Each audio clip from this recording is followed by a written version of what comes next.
Welcome to How the Social Work Profession Has Promoted Racism Without Racists. Real talk about anti-Black racism. Presented by the Factor-Inwentash Faculty of Social Work.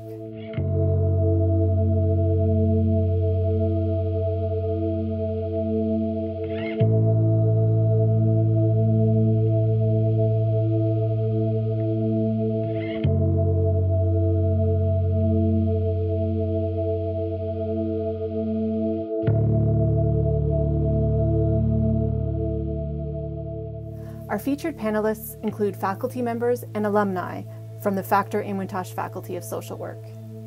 Keith Adamson is an assistant professor teaching stream with more than 20 years of progressive senior management experience in clinical management and professional practice leadership roles.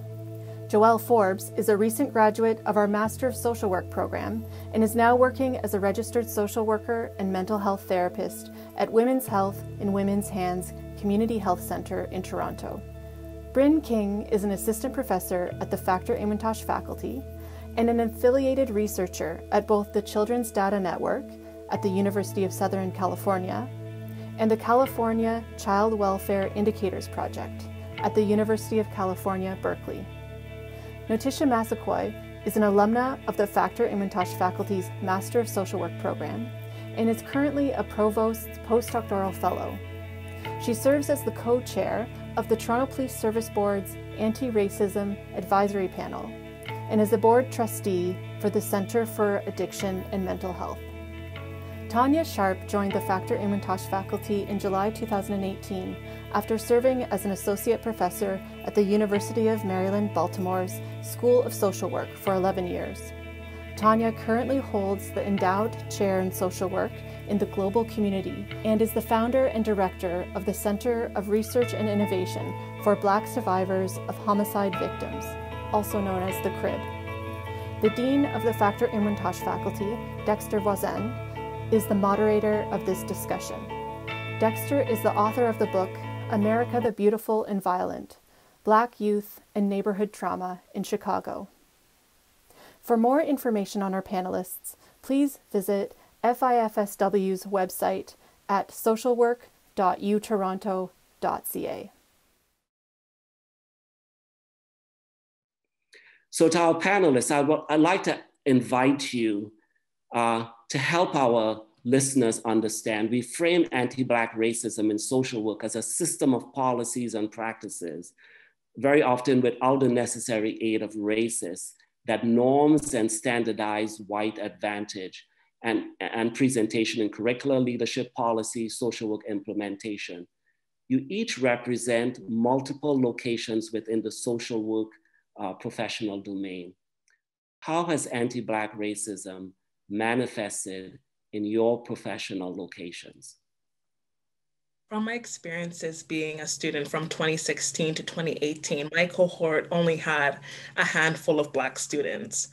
So right from a get-go, anti-Black racism really drives access and limits access to education.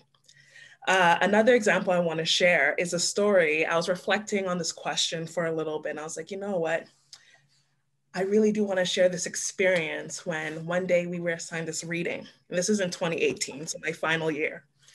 We were assigned this reading about a particular intervention, and it was called Special Populations. And I was like, okay, cool. Opened it up. There was a case study right there about a Black woman, multiple children living in poverty, no strengths to her, just a lot of deficit. And the question was, using this particular intervention, how would you address her anger? Right then and there, what a question. We lose the context of the person.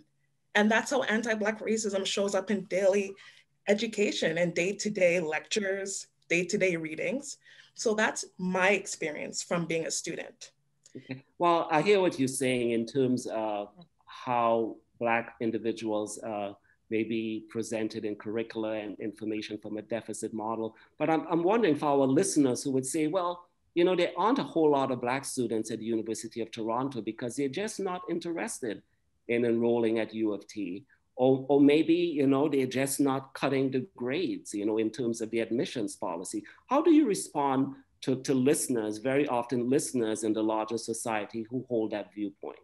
Yeah, you know, a response like that means that you don't understand Canadian history, right? You don't understand the academic system and Black people in Canadian history. And I'll give you an example. In 1917, Queen's University Medical School had 15 Black medical students. They were all expelled. They were all asked to leave because Queen's University wanted to join the American Medical Association, which was not going to accredit them if they had these Black students. So the 15 Black students were expelled in 1917. Queen's University did not admit Black students again until 1965. That's not the only university that at that time period was removing Black students from school. So, and you have to think 1917, that's not too far away from post-slavery, right? So we had, as Black people coming out of slavery, the energy and the drive to start producing university students one generation post-slavery. The Canadian system pushed back against that energy and started banning, and I'm using the medical school as an example, but many of the schools across Canada banned people up until 1965 to come and get an education in a Canadian university system. You can't catch up from that, right? Unless a university now makes a decision to remove those barriers, to remove those rules and regulations that have not been vetted to engage Black communities. This year, University of Toronto Medical School, after doing enormous amounts of work, has a class of Black students, the largest number of Black students in a medical school in Canadian history, at 26. From 1917, when we had 15, to 2021, we've only increased to 26. Now I'm using the medical school scenario just to give you an understanding. It's all of our schools have those histories that they have to dismantle and put the systems in place to rectify all those years where we were banned from going to these professional schools, and you still haven't created spaces and the removal of those barriers for Black people to excel in academic spaces. Wow, those numbers are jarring, they're startling, and it's hard to deny them. So other folks, how does it show up? I want to add to what Natisha just said. And you know, what's interesting, Natisha, do you know that Queen's University only got rid of that bylaw in 2018?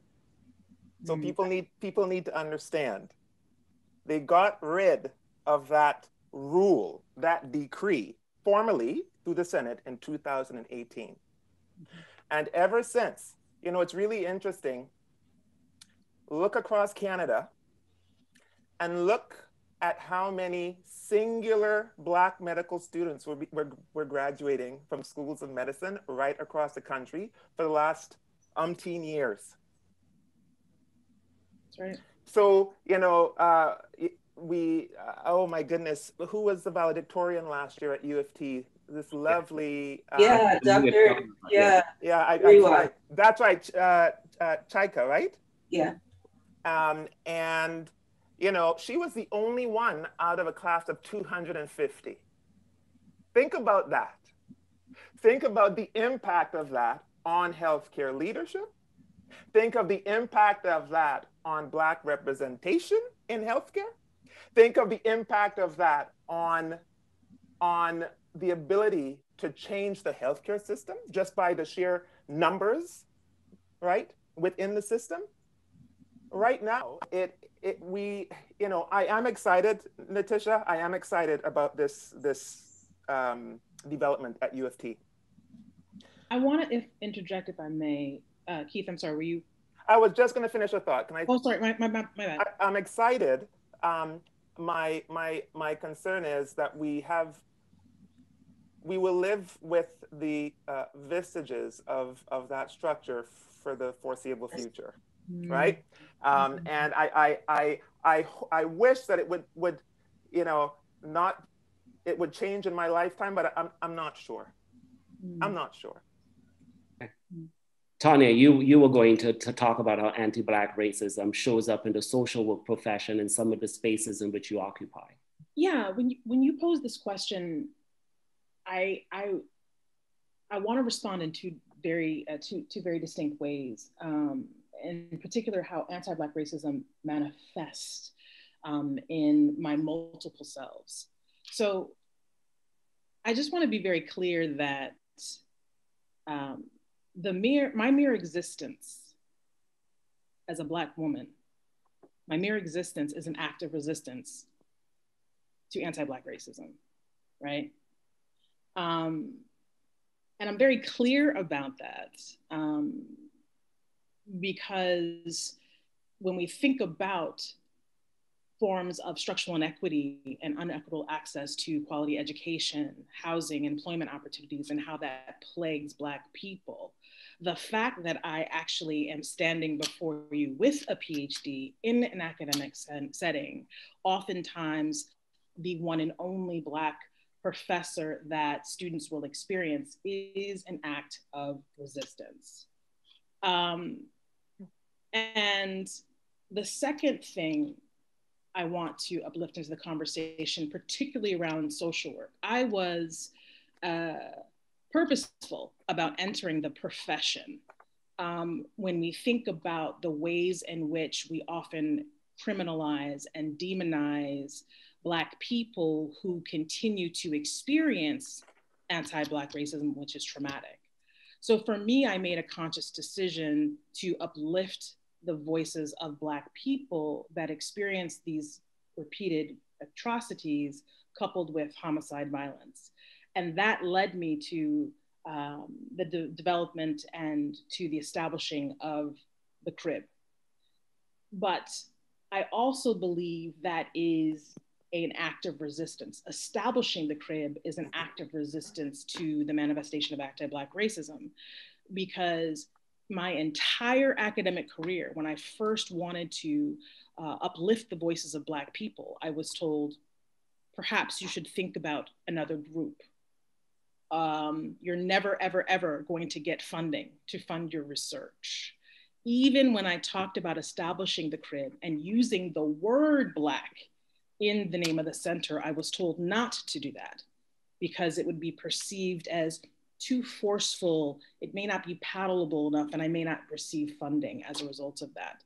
So these are the kinds of things that we experience both as Black people, as social workers, academics in the field of social work, as well as someone who is attempting to resist anti-Black racism through one's research. Can I respond to what Tanya said? Because I Please. think there's an interesting, and I'll be interested to hear how Natisha feels about this as well, in the sense that I know that you represent kind of the healthcare leadership / social work organization administration. And so I would say that in most of my positions, so before academia, as a senior leader in healthcare, I would say anti-Black racism manifested itself by a severe underrepresentation of Black leadership. And so when Tanya said that she was the only, professor of color, well, if you're in healthcare and you are at a senior level, you will be, in Canada anyway, the only Black person in the room many times. Mm-hmm. And, I remember that whenever I would see another Black leader at a healthcare conference or something, I would say, first of all, I'd be like, what obstacle did you have to overcome to be here? I mean, I didn't even ask myself that. I'm looking saying, how the hell did you get here, right? And I'm there too. Yeah. But it's a shocker to see someone who looks like you at these meetings. I remember going to a National Hospital Association meeting. There were 300 delegates and I was the only Black person. Yeah. Okay. And even though I was physically present, there's a silent social isolation that you feel, recognizing that exclusion starts there. Mm-hmm. right? Because there's no one else like you in the room. Natisha, I don't know if you've ever felt that or seen it, or maybe it's changed since I came into academia. Tell me it's changed. You know, it hasn't, it has not changed. I just met with all of the Toronto teaching hospitals to start their work on anti-Black racism. Currently, all of the hospitals, and remember the Black population, this is the city we're in, right? This is the largest population of Black people in Canada. Out of all of the teaching hospitals for our city, there are only 10 Black board members, no Black CEOs, there are no Black VPs, and I think we probably have a handful of directors, and we can go down. Yeah. Right, so there are in our hospitals currently right now in senior leadership, no Black people. It takes a lot of work to keep that space white in a city where we make up 51%. Racialized people make up 51% of the city. So Keith, no, it has not changed at all. It has not changed at all. Wow. So I want us to bring Bryn into the conversation. As you notice, Bryn is our only white person on the panel. And I want to acknowledge that. But you said something, Notisha, that it takes a lot of energy to keep people out, right? That this is not something that happens accidentally. I'm hearing folks say that, one, there are some policies on the books, and even when the policies are removed, there are vestiges of certain attitudes and belief systems that continue to exist. And I also hear folks talk about the classic definition of anti-Black racism, right? That Black folks are intellectually inferior, primarily to whites. That's the comparison. That their presence represents a clear and present danger. And the topics that interest them are devalued as much as they are themselves devalued, right? Or that if they are in these spaces, they need to be coddled or cared for by morally and more intellectually superior others, right? So I heard all the classic definitions operationalized here in this answer. But Bryn, I want to bring you into the conversation for a moment. You were nodding and making several sort of nonverbals. Give us some voice to those nonverbals. Yeah, I'm not going to comment on all of those huge dynamics that you just described, but yeah, I think, I'm just reflecting, what you all are talking about is what we know, how we know these institutions function, right? This is the norm. This is like what is baked into the walls of these institutions, these practices. This is the sort of what we understand as essentially normal for everybody to look like me, right? I don't have that problem in social work. I walk into rooms and everybody looks like me. I get a little nervous about it too, but it's different for me. I was just reflecting, Tanya, on what you were talking about, in terms of starting the crib and people saying, no, you can't really do that. You can't talk about Black people. Nobody says that to me.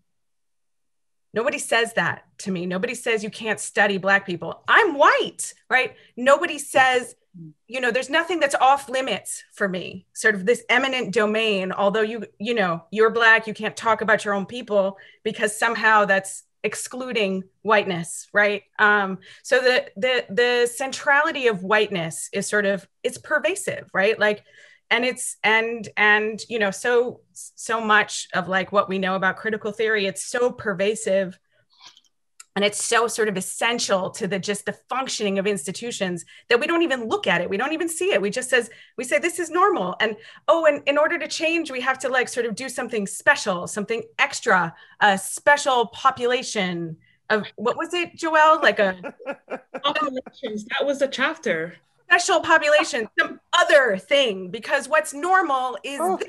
Right? A whole chapter. Not normal, but this, what looks like this is normal, is accepted, is average, is, and intentionally so. We don't want to disrupt that because that would be scary. So that's what that was what was percolating for me. Okay, I want to move us along our discussion a little bit because we can spend an hour, maybe an hour and a half on this first topic. And the goal today is to provide a very broad overview. Each one of these questions are in-depth seminar unto themselves. But folks started talking about how not only Black individuals, but other people of color and communities are harmed when anti-Black racism is not addressed in professional settings.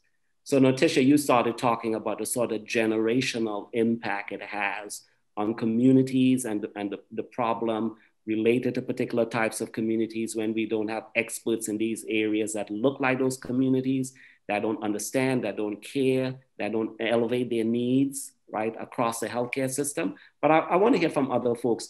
How, we talk about all forms of racial violence are interconnected. So how are Asians impacted when we don't address anti-Black racism, or Indigenous individuals impacted when we don't address anti-Black racism? I'd love to hear your thoughts on that. It all comes back to decentering whiteness, right, as the norm. Yeah, I do think it comes back to decentering whiteness. But I really think that, to Bryn's point, it is so pervasively structured in our systems. It reminds me of Dr. Kamara Jones' allegory story about how racism, anti-Black racism works, and in terms of internalizing it, right? And hopefully I'll get here. But, I think because of the way we center whiteness, that leads to internalized, institutionalized racism. That the way in which BIPOC communities operate is very siloed. Mm-hmm. And it irks my spirit, to be honest. I think that, yes, there are traumas and atrocities that different communities of color have experienced that need to be honored, that need to be addressed within those communities. But I also think when we operate within a structure that is designed to divide and conquer us, we deplete our power. And so what happens is we have these things called trauma Olympics, or, we can only get that one Indigenous article, so we can't get the other African, Caribbean, and Black article. I mean, it does such a disservice to honoring who we are as individuals, the atrocities that have happened to communities separately, but also the possibility to maximize our greatest potential.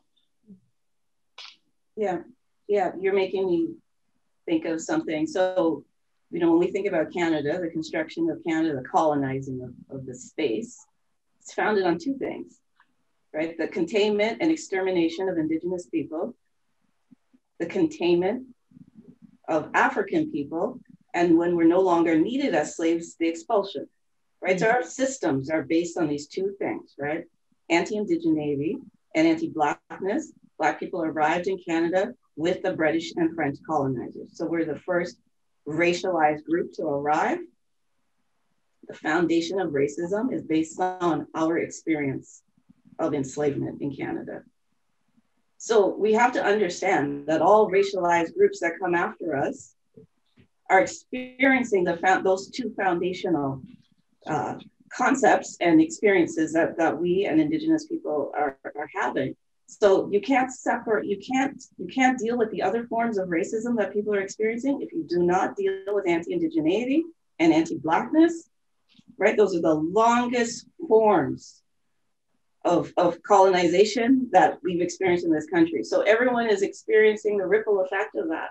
So to ignore dealing with anti-Black racism is at your own detriment, especially for other racialized groups. Mm-hmm. Dexter, can I give a very simplified version? My colleagues are very, very, I love how they said that.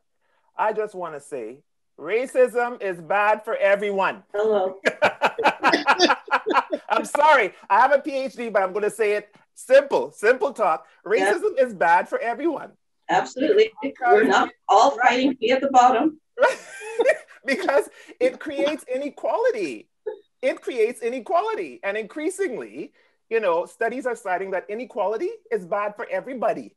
Mm-hmm. It's bad for rich people and poor people and Black and whites, right? Because, you know, there is pervasive evidence that reducing inequalities will diminish all the spillover effects. Okay, all these spillover effects they talk about, you know, on health of society at large.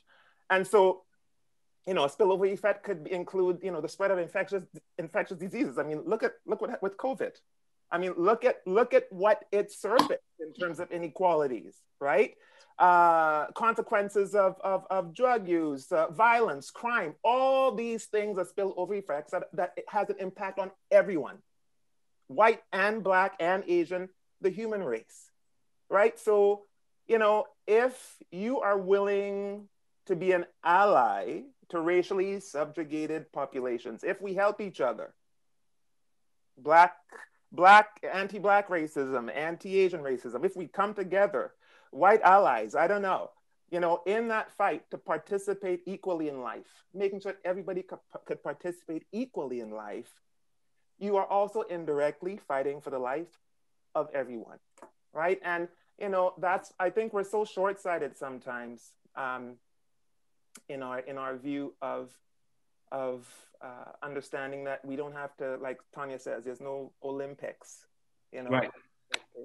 Moving away from the oppression Olympics. Well, you get us on to the next question, but before we move on to the detrimental impact of anti-Black racism and racism across all communities, including white communities. You know, I was spending quite some time over the last few days looking at some of the commentary about the horrific events outside of Georgia. And I saw some Asian activists saying that very often there are times when we are viewed as the model minorities because we are seen as quiet and compliant, but we've recognized that silence will not protect us, and that we need to speak up more when we see anti-Black racism and other types of racism, because today it might be a Black person, tomorrow it might be an Asian person, the next day it might be a Latinx person, or it might be a Jewish person, that silence will not protect us. We have to speak, we have to act, we have to educate, and we have to advocate. Mm-hmm. Mm-hmm. So let's get to the next question in terms of the larger impact of inequalities, anti-Black racism, on all individuals. And very often people are not concerned about some of these things because they're like, that does not impact me. So could anyone talk about the impact, and I know for some folks this is controversial, the impact of anti-Black racism on white individuals and its contribution to white trauma? Anybody wants to go there with us? Take us there. Well, I feel that for me, just reflecting on this question, I feel that to bring these two conversations up on the impact on white trauma, I feel that what I'm hearing is a space for where silence can happen yet again, and that the Black voices need to be quieter again. You know, I feel that when we talk about like these conversations, like white supremacy at the center of it, when white liberal silence happens, the burden comes back to Black communities to do the work. The burden comes back to Black communities to be quiet, to survive, to navigate education, the community spaces. So I feel like when we talk about how do we articulate this to white people, white folks, I feel that, you know, what's the consequences of us compromising ourselves to make other people feel safer? So when I think about this type of silence, I think of a cloak of safety, how to make everyone else safe except ourselves. Mm-hmm. Okay. Bren, you're nodding your head. Yeah, I mean, I'm struggling because I'm like, I don't know what white trauma, I'm not, and I don't know even how to bring that into a space where we're talking about like the impact of anti-Black racism. I don't, I can't think. I literally can't. I'm searching my brain is not working so well because it's COVID Okay. and I'm tired. It's Friday night. I can't think of a reasonable question, like a reasonable example of white trauma, except for like white victimization, because I can't tolerate hearing about Black trauma, because I can't tolerate how I'm implicated in this, how I can't tolerate thinking about how I benefit from this. So if that's traumatizing, like, cool, like I'll help you through that trauma, but I don't think that conversations about anti-Black racism needs to center white trauma at all. Okay. I think we need to go, Right. I'll sit with you. I'll give you a hug. We can talk about it, but there are spaces in which we need to listen. We need to create space. We need to, hear, and we need to put our sad feelings in a little box and, do some therapy or something. Okay. That's my super articulate social. Okay. So I'm hearing you saying that when anti-Black racism happens and it's coming about from these structures in other places, it sort of enacts white fragility. That sort of gets activated, and maybe trauma is not the right term for that. Now, Tisha, I hear you thinking. What are you thinking? Okay, I'll say it. We are all we are all still recovering from the murder of George Floyd. Yeah. Right? There is no other race of people that can watch a member of their community be murdered, take last from beginning to end, right? From beginning to last breath. Watch it televised on television repeatedly, social media. We can't get away from it. And for people to understand that maybe you all were watching someone be murdered, we were experiencing it as Black people. And so, it's hard to start looking outside of those kinds of experiences that we have to understand trauma that other people have when dealing with anti-Black racism. We're dealing with our murders, and then televised for everyone to watch. And then people thinking we're going to get up the next day and function as if all is well, show up for work, send our children to school. There's no other race of people that can watch a member of their community be murdered regularly and broadcast. It's the invalidation of our grief, right? It's the invalidation of our trauma. It's the expectation that we'll just get up and continue to be quiet, serve, continue to be surveilled, continue to be policed, and produce. And might I also add this idea that other folks may be tired of hearing it or seeing it for the first time. This is not just about George Floyd. It's about a legacy of brutality of Black bodies that isn't historical, it's current, and it continues to happen. I mean, literally, Black people can't eat ice cream while Black, can't jog while Black, can't make a phone call while Black, Can't can't sleep drive while Black, can't sing while Black. I mean, we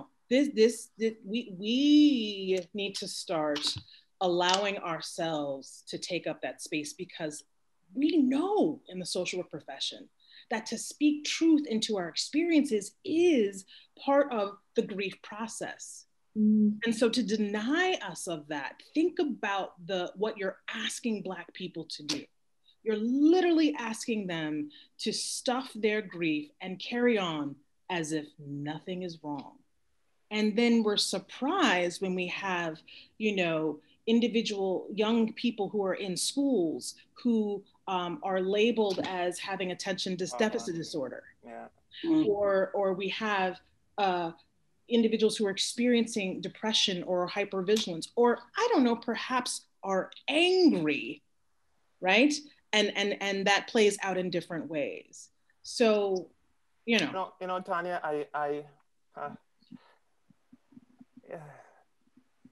having this conversation makes me sad, You know, we're at the point where I'm sad. I'm feeling, I'm vibrating on the inside. And I think it's sometimes sadness, but on the other side, it's rage. And we, as Black people, we have to contain a lot of anger. Yet, you know, the stereotype is that we're angry people. So it's a doozy to hold, okay? But I just, you know, when we talk about this whole, you know, racial trauma, I think it's really important for people to understand. Because, you know, I've had a long career, and to get here in Canada, you know, I've experienced many things. Microaggressions, racism, everything. Yet I had to, you know, use the survival techniques that we all learn so very well. And I realized, you know, there's a part of me that's wounded. And it's like, I learned, what do I learn? The first thing I learned in order to cope is that I internalize that non-whiteness is not a good thing. Okay, that's the first hidden wound, that we implicitly know that non-whiteness is not a good thing. Then there's this constant assault on the self through watching people be killed, and, you know, on TV, messages that you're not smart, you're not intelligent, right? And then comes that internalized voicelessness, right?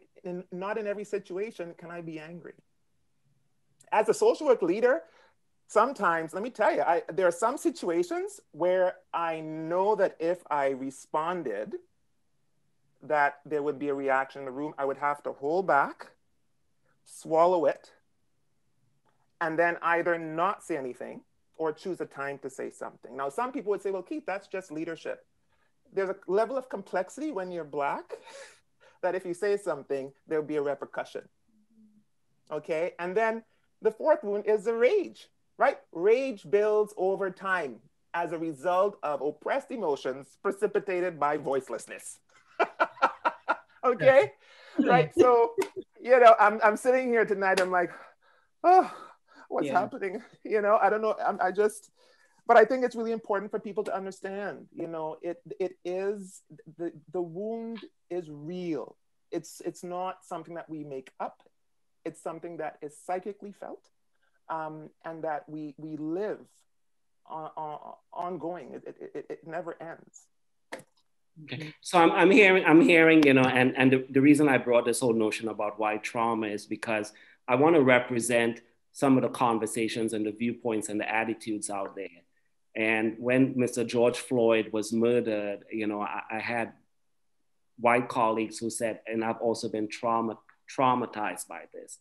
But I'm hearing folks saying that very often when Black folks show up in these privileged spaces, they've had to not only overcome a lot to be there, to actually be present, but that also there's a lot of wounds and trauma that has been acquired along the way.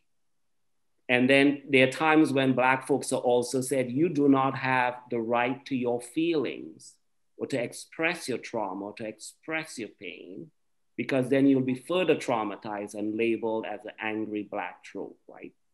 So it's all these layers of trauma upon trauma upon trauma and how it plays out in all these different settings. Natisha, you're very quiet and you're saying a lot with your eyes. Anything you want to share? Well, Move on. Oh my goodness. And you know, my family always says that, right? You have very big eyes. So you have to be very conscious of that. But I think your eyes are beautiful, Natisha.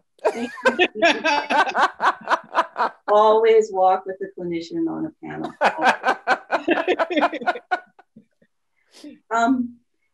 You know, I hear some of the things that you're saying, and for me, I'm interested in the witnessers of anti-Black racism.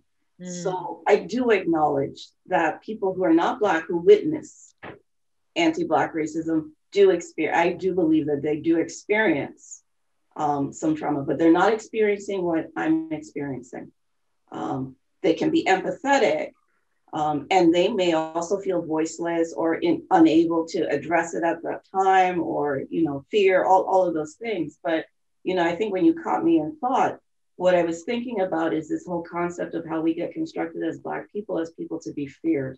And I find that so ironic when we walk in the world with fear every day and nobody's acknowledging that, right? It's us getting killed and shot in the street, right?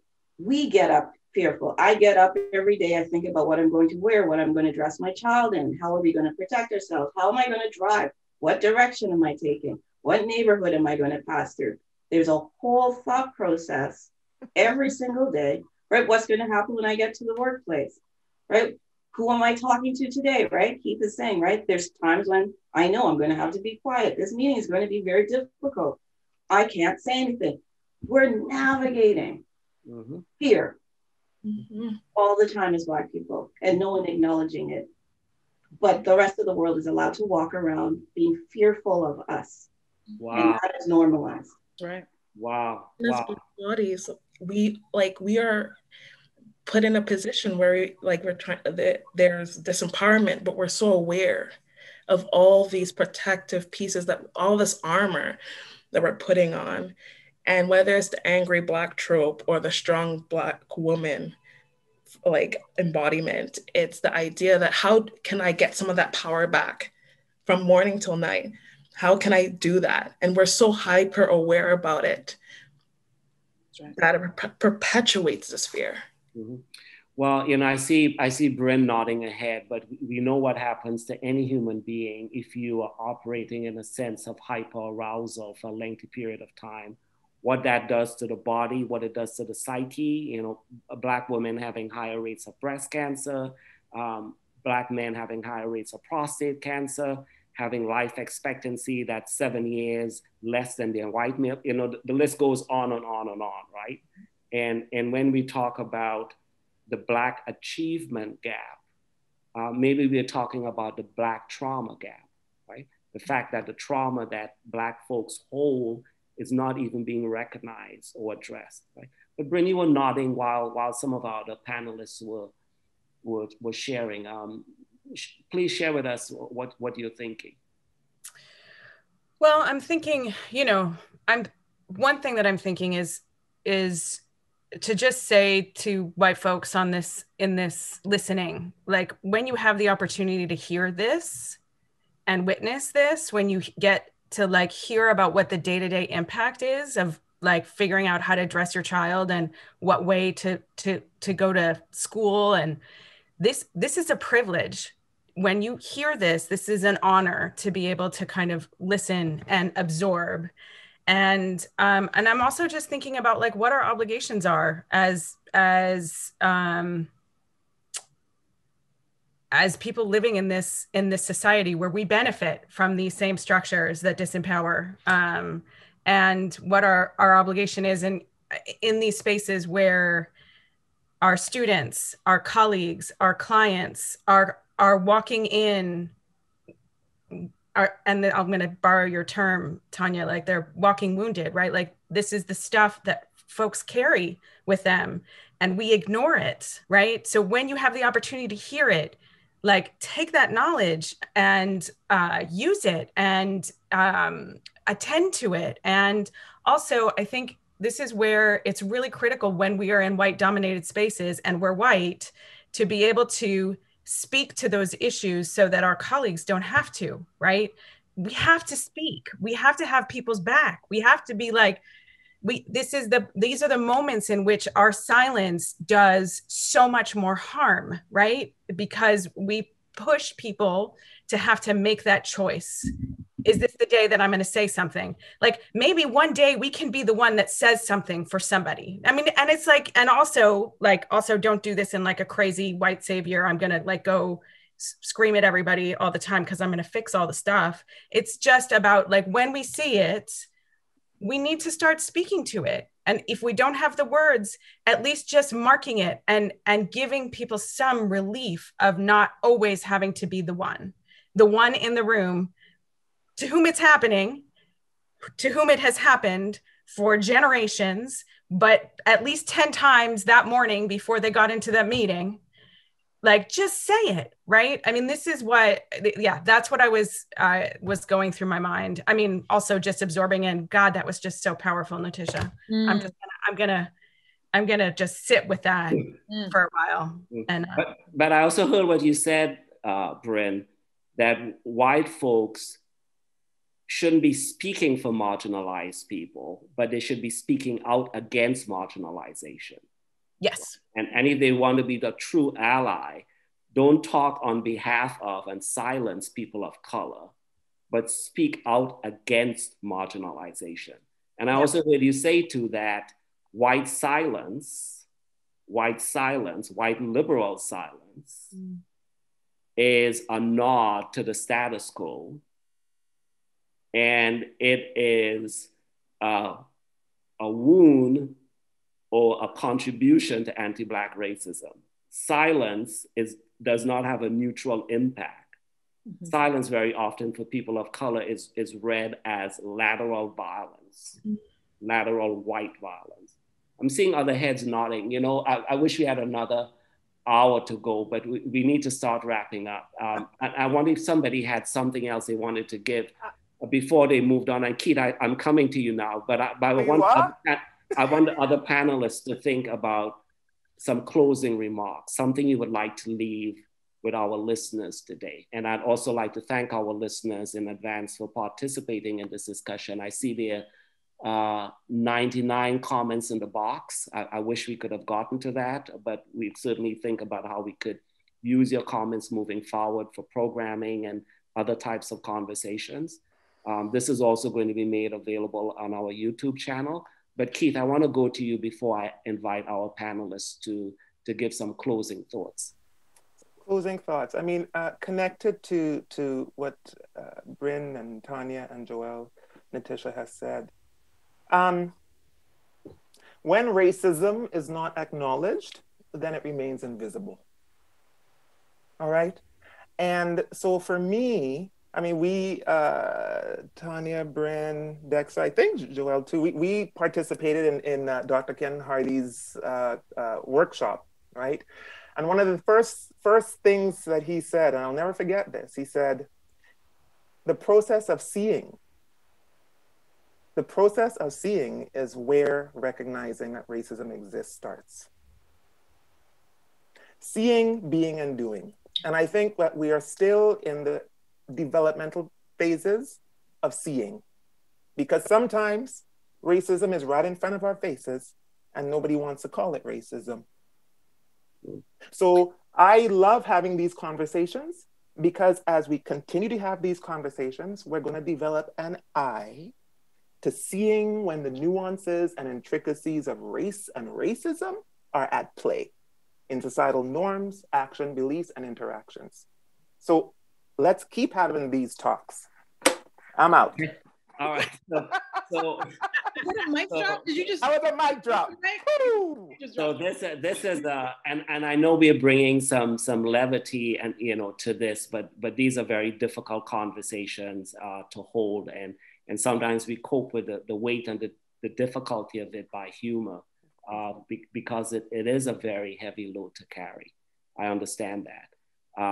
But I've also heard someone say, how do you convince someone that something exists when their very benefit of unearned advantage depends upon them being ignorant of it?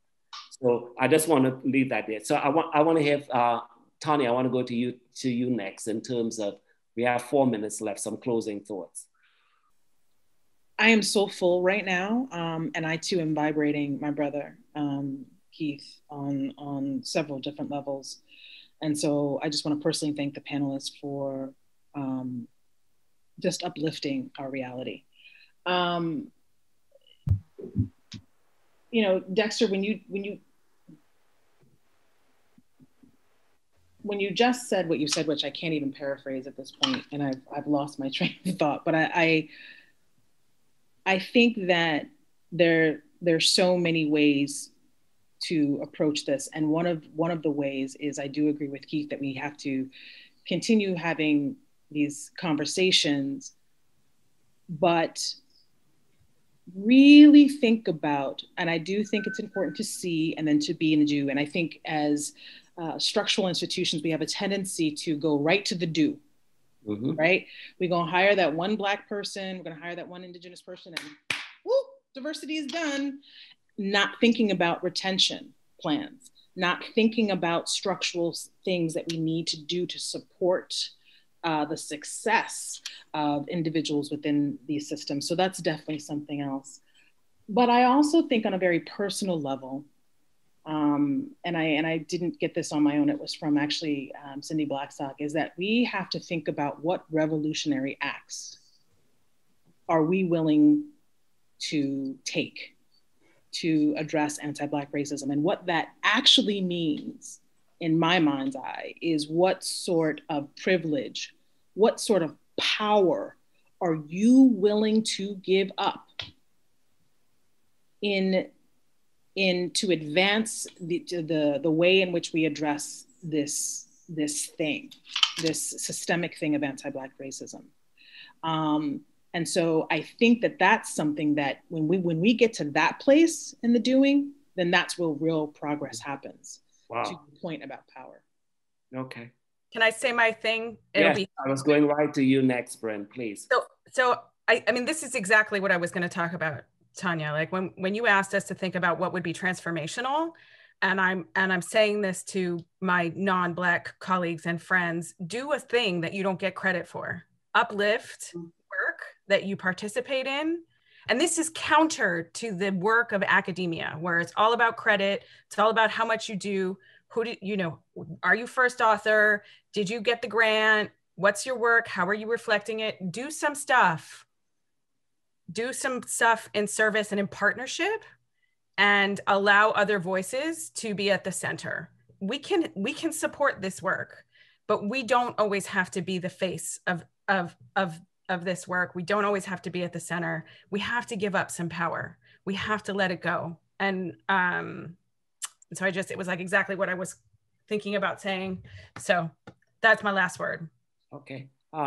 Joelle, I'll go to you, and then Notisha will have the last word. Some closing thoughts. Absolutely. I feel that, with my colleagues, what I'm taking away and what I'm processing as well is we need to instrumentalize empathy. We need to instrumentalize these revolutionary acts so it becomes practice. It doesn't become a theory that ends up on our bookshelves that collects dust. We need to instrumentalize and practice so we can mobilize. And with this in mind, as a social worker in community, I want to express the importance of taking care of ourselves as well. We need to preserve ourselves.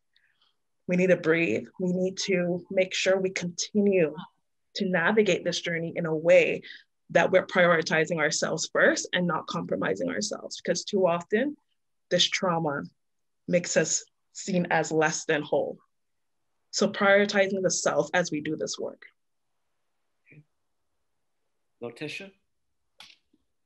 Well, I was going to say something completely different, but I'll stay in the vein that we're in now. I'm going to quote my mentor, Dr. Akua Benjamin, who always said, as Black people, resistance is in our DNA. And people need to understand that we will continue resisting. We're not going back to normal after COVID. We will be moving forward. We might be taking a little breather right now, but we're not tired. We actually are going to continue resisting. And we're in a moment of racial reckoning where we have an opportunity to do something different. And so I'm telling my non-Black colleagues, don't rest, because we're not tired. So find the energy to actually engage in the resistance that we have been leading for centuries as Black people. So I'll leave you with that. Okay. So I just want to thank my panelists tonight for their candor, for their courage, their collegiality, and the compassion that they've shown during this talk today. As I mentioned, this is one in a series of ongoing conversations we are contributing to on a larger level around anti-Black racism and inclusive excellence.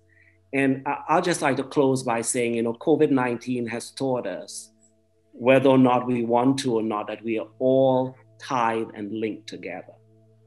And if we don't attend to the least in our communities, it also impacts all of us. So I just want to end here with some words by MLK. He said, "We are all caught in an inescapable network of mutuality, tied in a single garment of destiny." I think we all have a measured time on this planet, on this earth, in these roles in which we occupy. And I'm just inviting everyone to think about, how would you meet your date with destiny?